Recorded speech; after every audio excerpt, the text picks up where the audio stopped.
Good day. Today we're talking about succession planning. There's been quite a bit of change in succession planning over the years. Back in the day, you looked at the job and then you tried to find somebody who could do that job if and when that job came open. That was the nature of succession planning. Employees are, of course, very enthused and supportive of a succession plan within the organization. First off, it forestalls the organization from going outside to fill a position.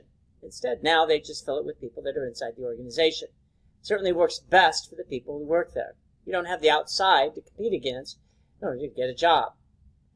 Also, you determine in advance what your next positions are going to be. You can help prepare for that. And you can start to work towards gaining the knowledges and the skills to be successful in that job.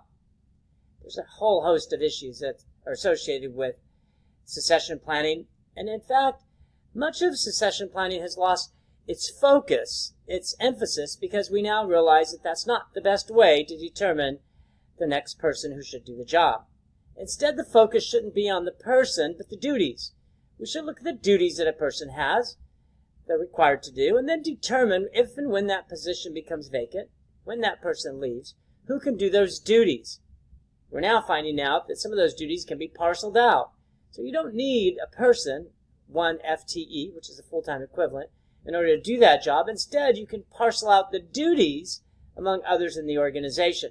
This makes us more efficient and more effective, and it certainly makes a better way in order to run an organization. We constantly look at ways in which we can trim the workplace. The workplace is just becoming too expensive.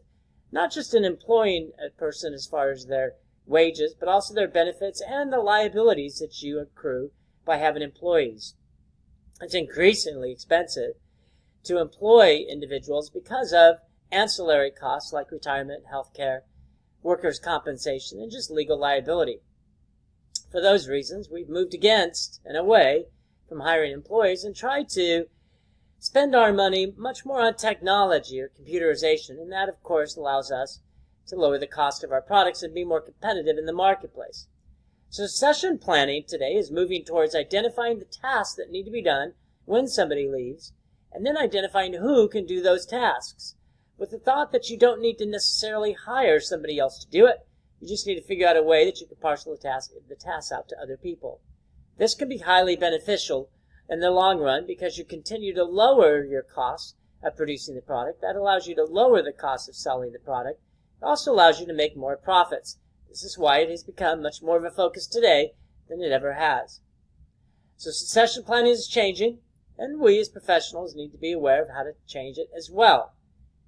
It's an exciting time in human resources. It's an exciting time in management.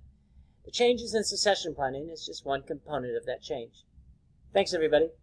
Enjoy the day.